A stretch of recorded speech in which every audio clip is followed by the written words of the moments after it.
Well, the election has officially begun. Yeah, we know the unofficial campaign's been along for a little while, but what is this election campaign actually going to be about? Joining me now, my Sky News colleague, Andrew Bolt. Thank you very much for your time. You've seen a few of these play out. Look, I'm not sure we have big differences out of the budget and the budget and reply handed down, albeit gas a pretty major difference. But what do you see as the big differences voters are actually deciding at this election?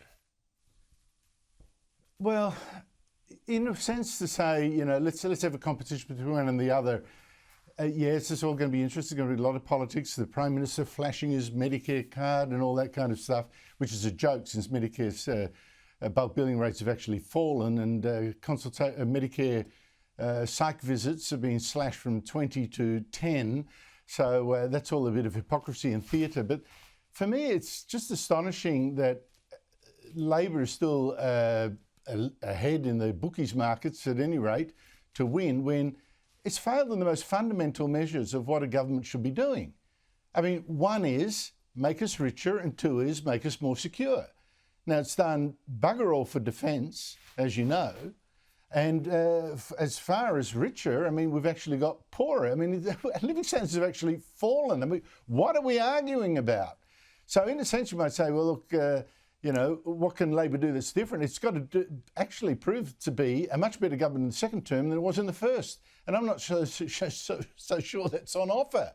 Now, I do think there's actually more choice than normal in this election. I mean, there's the nuclear policy, there's a slashing of red tape and green tape, there's the cut in immigration rates, the cut in public servants numbers, and I suspect also budget bottom line. So I think there is a big difference. And it'll be more, though, in tone. I mean, I agree that Peter Dutton hasn't put out that many more policies than we would like at this stage, but I suspect we'll get a very different government were he to be elected.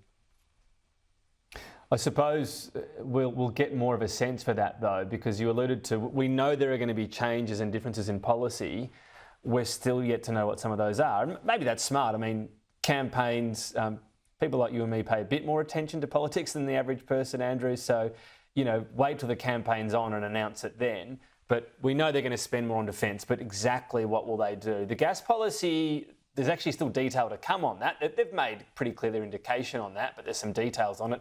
And then the budget bottom line, we still need to know that. Now, fair enough, that waits, but I guess how big a difference there will be, how concrete. And I would say this, how much in the short term is their difference will matter, because if all the defence spending is pushed out and if the budget bottom line is better in future years, not the earlier years, that's often what you do when you're not quite willing to make really hard decisions.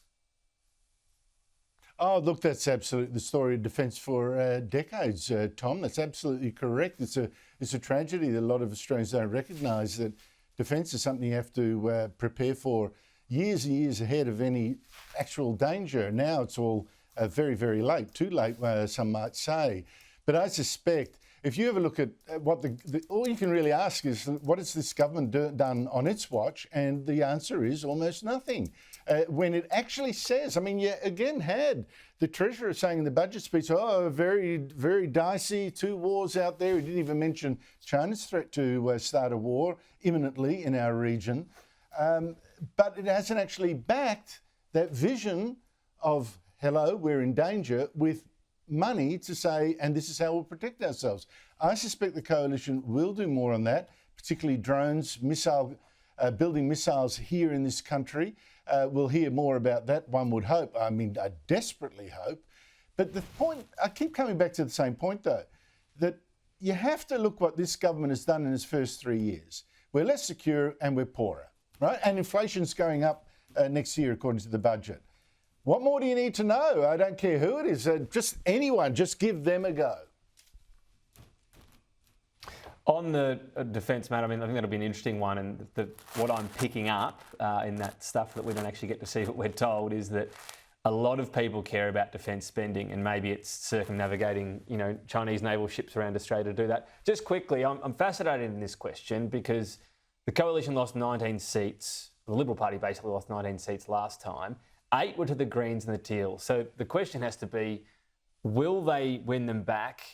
Do they need to win them back? And have there been strategies to win them back?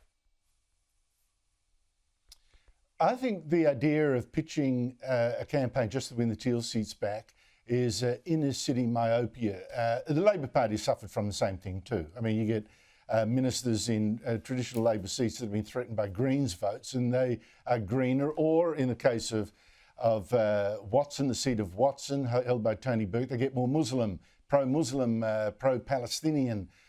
So the whole party strategy has to be focused on the inner city seats where a lot of the prime leaders come from. I think that's a mistake. I really do. And Peter Dutton hasn't made that mistake. That said, it is fascinating, therefore, to see, for instance, that two of those Teal seats in Melbourne are looking vulnerable, according to the JWS poll this week. Particularly Zoe Daniels in real strife to Tim Wilson. I don't know how true that is, Tom. You're the psephologist. You're the new Anthony Green of the country. I suspect that might have been overstated, but Monique Ryan was 51-49 to Amelia Hamer in Kooyong, and since then, of course, she's made a complete fool of herself, thanks to her husband as well. Look, if they win those two seats back, it's game on.